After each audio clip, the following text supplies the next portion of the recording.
Hello and welcome to another episode of the Bearded Mystic Podcast, and I'm your host Rahul N. Singh. Thank you for taking out the time today to either watch or listen to this podcast episode. Today we will be continuing on with my thoughts on the Bhagavad Gita, but before we do begin, there's a few things I would like to let you know about. Please give your support to the Bearded Mystic Podcast by signing up to the podcast Patreon page for ad-free and bonus episodes and other benefits depending on the tier that you select. Details are in the show notes and video description below. Every Saturday at 11 a.m. Eastern Standard Time, there's a free virtual meditation session along with discussion and Q&A for around an hour. Please find the details in the show notes and video description below if you're interested in meditating as a community. If you have any questions, you can ask me with the new series Direct and Unfiltered with the Bearded Mystic. More information is in the show notes and video description below. Please like, comment and subscribe if you're watching this on YouTube. If you're listening to this on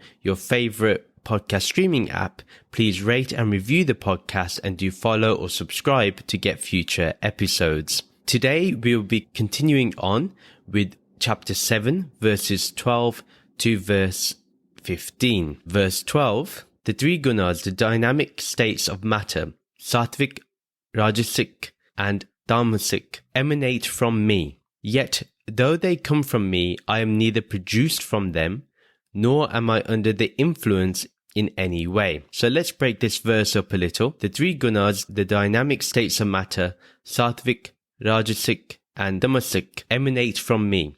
In yoga, the three gunas run the whole universe. This is why they're called dynamic states of matter. One thing is that these states are dynamic, so they're constantly changing. So even within us, what we'll find is, or in the universe, that some things are pure, there's inertia, there's laziness, and some things are just hyperactive.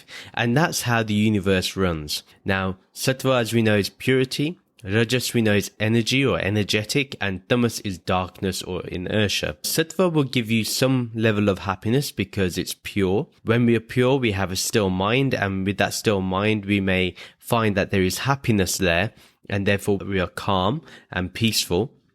With Rajas, it will give us agitation because there's energy there, there's hyperactivity. And when we're active, we find that our mind is unfocused. It's literally looking at 10,000 things at one time. There's no stillness. A lot of us may be in that way, especially if we work in the corporate environment. We're expected to really exercise our Rajasic energy where we're constantly on the go. Even the hustle culture nowadays is all about being on the go, being able to have a full-time job and then do a side hustle and all this. All these things may seem fine, but actually they're in constant change. And if we utilize this Rajasic energy too much, we can get burnt out and we can literally have a breakdown. Then you have Tamasic energy, which will give you dullness and sorrow. When we're lazy, we can't be bothered to do anything. That can happen to a lot of us too. When our mind is depressed or we're upset about something and we're constantly in sorrow, what happens is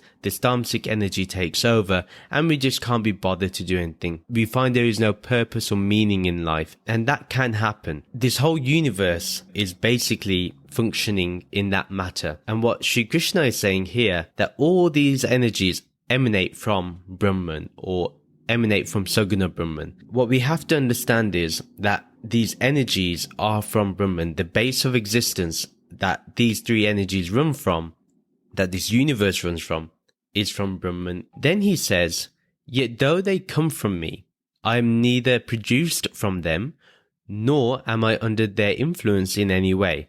Despite the fact that all these dynamic and changing states of matter arise from Brahman, they cannot create nor produce Brahman. There's no way it can do that, because the base of its existence is from Brahman. It is from that unfiltered state, you could say, that really pure state where there's no blemish at all. Now, these energies also cannot influence Brahman in any way. Remember, if you feel lazy, Brahman is not lazy. If you feel hyperactivity, Brahman is not hyperactive. If you're feeling that you're pure and you have a still mind, Brahman is not a still mind. Yeah? Brahman is the base of a still mind, but it is not a still mind. Mind is still mind. Now, for example, you may still your mind, you may be able to stabilize your mind, but there'll still be some sort of activity. No matter what we say, the only thing with a still mind is that there is no thoughts and emotions or images or sensations. But even then, we can come out of that state. That's why it's a changing state. It's a dynamic state. That's why even sattvic energy is not seen as something completely pure in that sense. It's purity, but it's not the same purity as Brahman. We have to really understand that. These energies really can't influence Brahman in any way. Therefore, the formless energy, that formless awareness, is beyond purity, inertia, and hyperactivity. Remember this always, that the state of Turiya, that fourth state, is when we are beyond these three gunas. None of these states can produce formless awareness, because it is formless awareness that gives them power to emanate from it. So without that power, these dynamic states cannot be produced. They cannot be formed. Therefore, we need formless energy.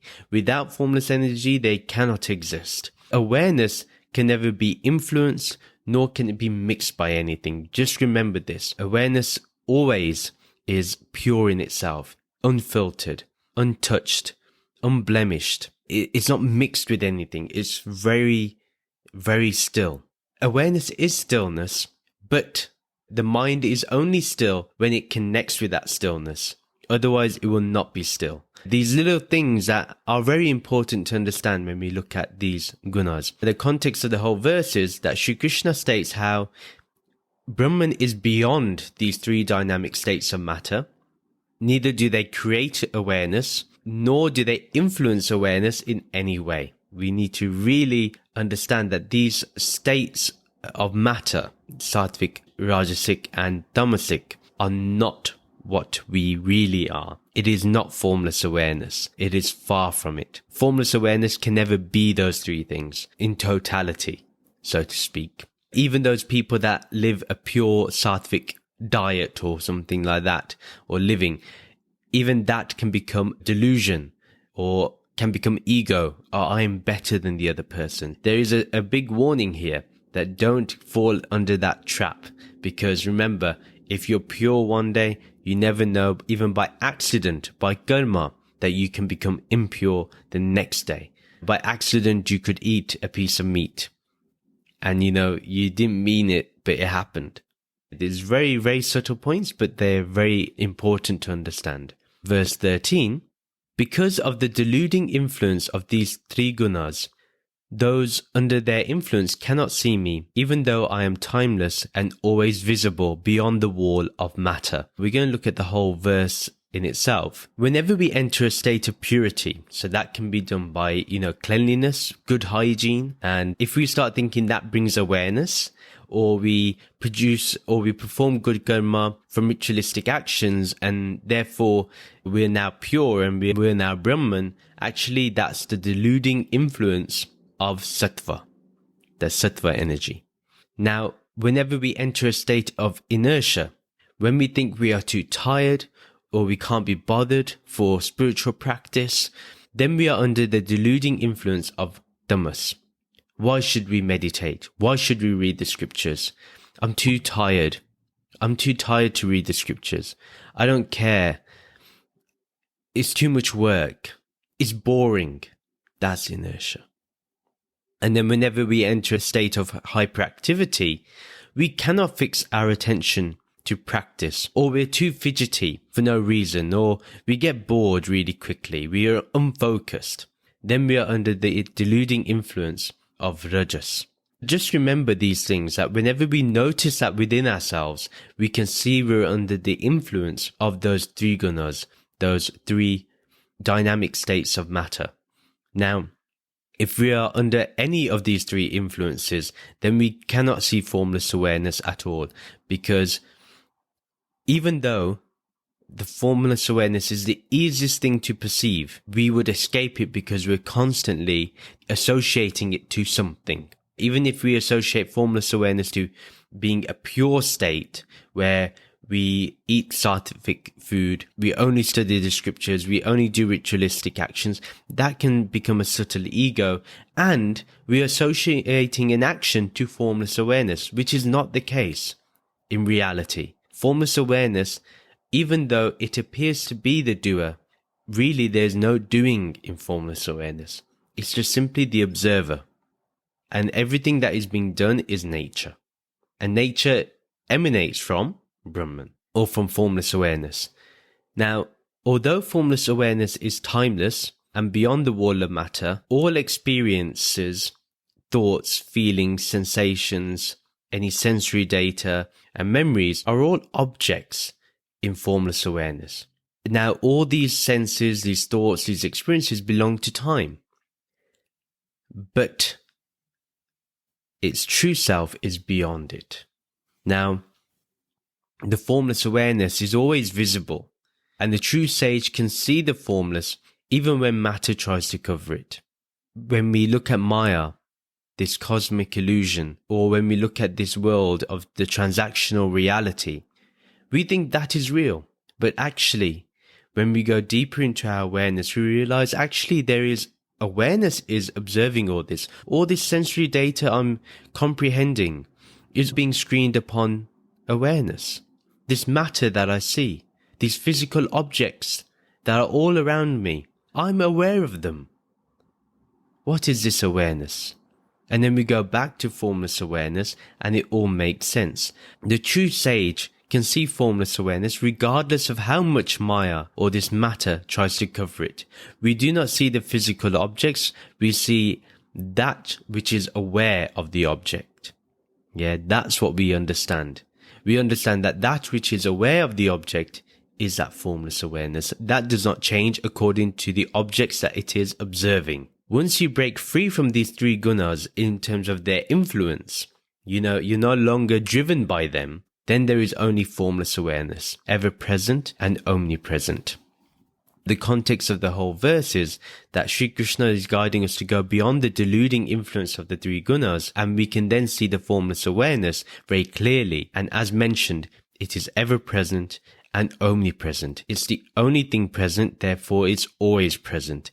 It's timeless, it's eternal. Verse 14, the Gunmayi, illusory divine energy of mine, which I personally designed using my divine and mystical intelligence, is exceedingly difficult to transcend and go beyond. Only those who completely take shelter in me can go beyond the deluding influence of the three gunas of Prakriti. Let's break this up a little.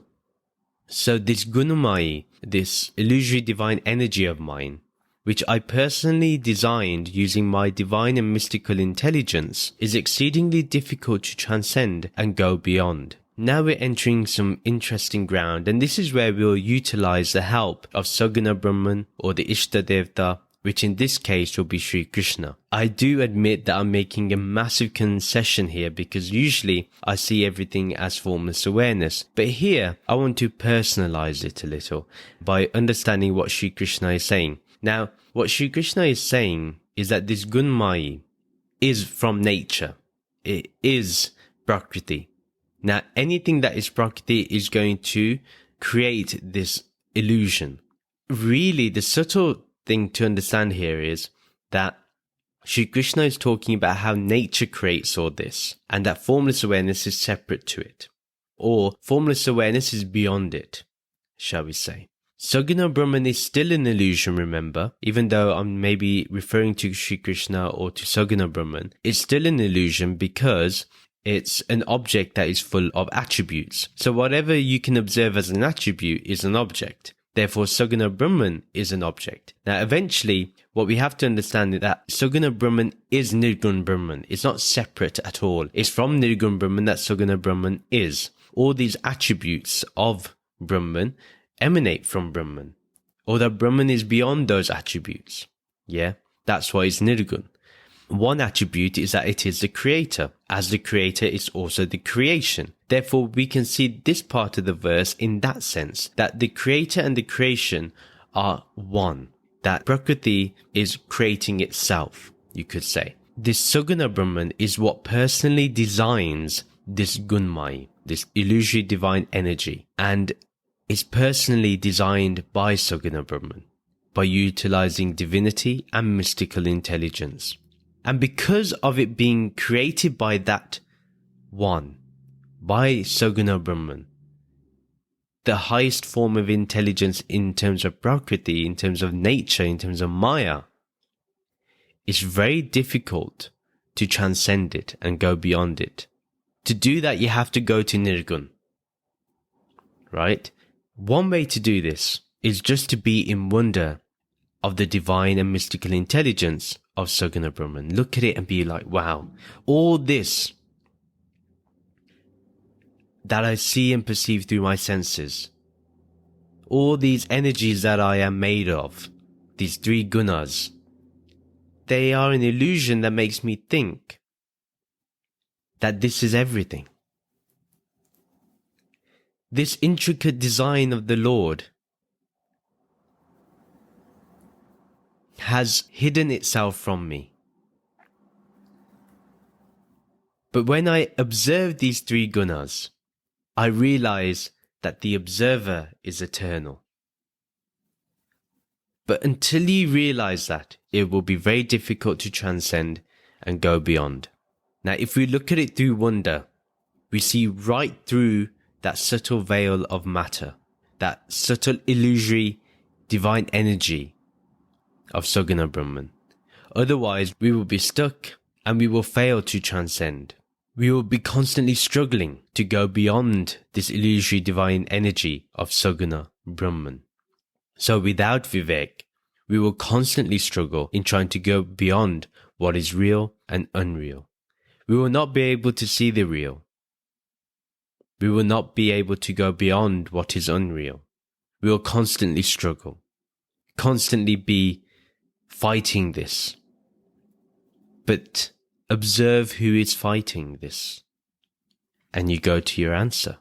Look at these three gunas and be amazed by them, be in wonder, and then see right through them. Then there will not be a struggle. A struggle because we think we are this very illusion itself. Then in the next part of the verse, Shri Krishna says, "Only those who completely take shelter in me can go beyond the deluding influence of the three gunas of Prakriti." Now, to go out of this tricky maze, this illusion of objects, this illusion of energies, of creation and creator, this is when we have to go straight to formless awareness. So we have to take shelter in formless awareness, not in Saguna Brahman, not in the attributes. We have to go beyond the attributes, go beyond this illusory divine energy. And we cannot do it with half-heartedness. We have to go there with our complete heart, with our complete surrender. We completely let go, and we just go and rest into the witness of all, that witness consciousness, that formless awareness. We surrender with all our might, and we just completely let go and empty ourselves of any energy that is observed. And then you just watch how this gunmai, this illusory divine energy, dissolves away in a matter of milliseconds. This is what can happen. We completely take the shelter of Nirgun Brahman, because only Nirgun Brahman is the one that is beyond this all. The energies cannot influence it in any way, does not mix with it in any way. Therefore, take that shelter. The context of the whole verse is that Sri Krishna gives us the key to transcend the illusory divine energy, this gunmai, by surrendering completely to formless awareness. Otherwise, it is very, very difficult to do so. It will be very challenging. Therefore, remain as the observer, remain as formless awareness, and therefore it will be a lot easier to not be influenced by these energies, whether that is sattvic, tamasic, or rajasic. Verse 15, the final verse of today's episode. Therefore, those whose actions are harmful to others, who are low-minded and unevolved, who are deluded and confused, whose gyan has been subverted by delusion, and who are dedicated to the path of tamas, leading to darkness and destruction, cannot see me. Let's look at the whole verse altogether. Let's understand the qualities of those people that will never be able to see this formless awareness. How can we recognize them? This is where Sri Krishna helps us. By recognizing them, we have to then analyze ourselves to make sure we do not have those qualities. We have to make sure we're beyond those. First of all, their actions will always cause harm for others because they are selfish, they are power hungry, they are full of enmity, and their actions are always full of injustice. They don't care about others. They are selfish. They want their rights to be more than your rights. They want to have better healthcare than you get. They want better wages, but make sure that your wages do not increase. They look to steal your rights. They dampen your seva. They dampen your remembrance of the Lord. Those people who steal your peace, they are low-minded and uninvolved, and that's not what we want to be.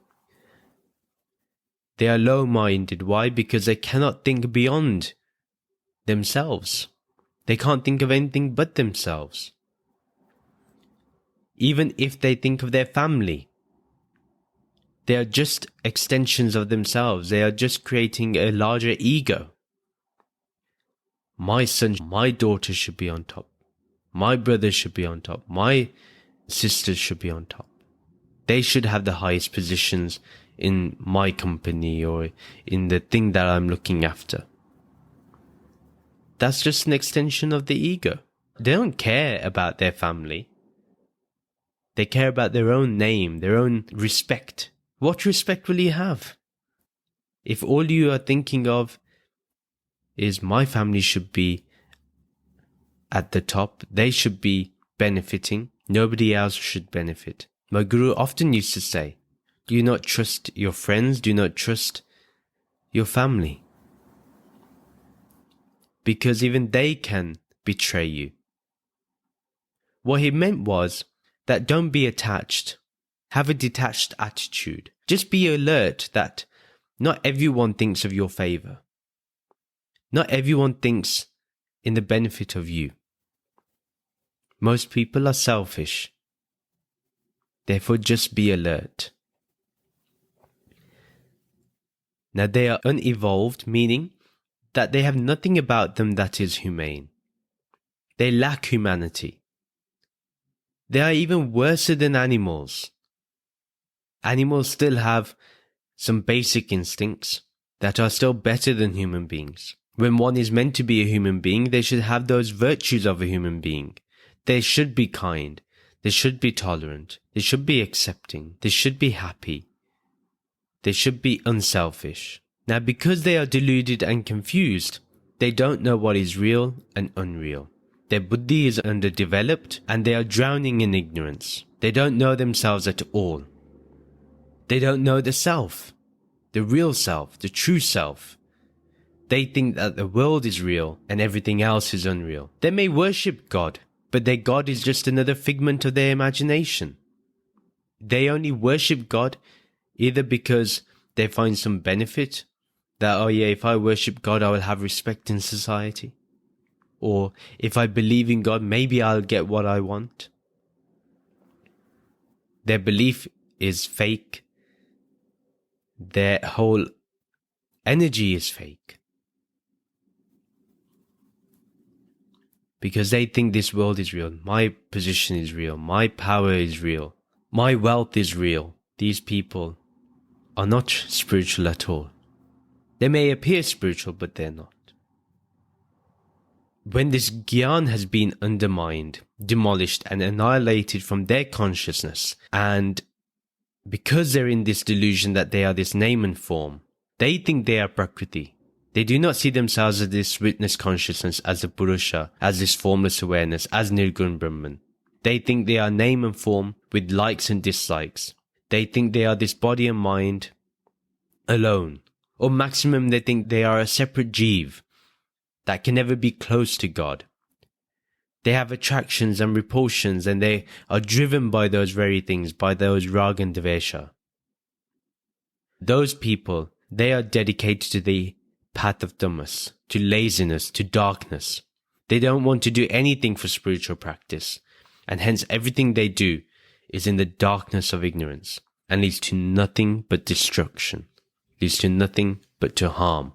And they will never be able to be realized. They will never understand what formless awareness is. They can talk about it. They may know lines in the scriptures. They may talk the talk, but they will not walk the walk. The path is not for them to walk upon. They only talk about the path, but they do not walk the path. Those people, stay away from them. They are harmful to others. They will always cause harm. Therefore, stay away from them. I'm not saying don't love them. Love everybody. But just be alert. Be aware that not everyone can be trusted, because most people are living with this tamas, this energy of tamas. The context of the whole verse is that Shri Krishna tells us of those people who cannot see formless awareness, and basically is telling us to not be like those people at all, because they are totally confused and deluded. They are low-minded. And that person who is a jnani, where the jnana has got rid of the delusions and illusions, they are always in formless awareness, and their actions, they are pure, they are full of love, compassion, and they're always caring about others. Not just themselves, but others too. And that's the way we need to be. That is the end of the episode. Please do share this podcast with your friends and family who may enjoy this content. Follow me on social media to keep getting updates. Join the Bearded Mystic Podcast WhatsApp community group to continue this podcast discussion. Details are in the show notes and video description below. If you would like to support the Bearded Mystic Podcast, do check out the podcast Patreon page. Details are in the show notes and video description below. Please rate and review the podcast on our website, www.thebeardedmysticpodcast.com. Please like and comment on this video and subscribe to this YouTube channel. Please follow and subscribe to this podcast on your favorite podcast streaming app. Also, as I mentioned earlier, we have started a new series where you can ask questions, and it's a series called Direct and Unfiltered with the Bearded Mystic. For more information, check the show notes and video description below. Thank you very much for listening, and let's end with the Soham and Shanti mantra. Soham, Soham, I am that, I am that. Om Shanti, Shanti, Shanti. Om peace, peace, peace. Namaste.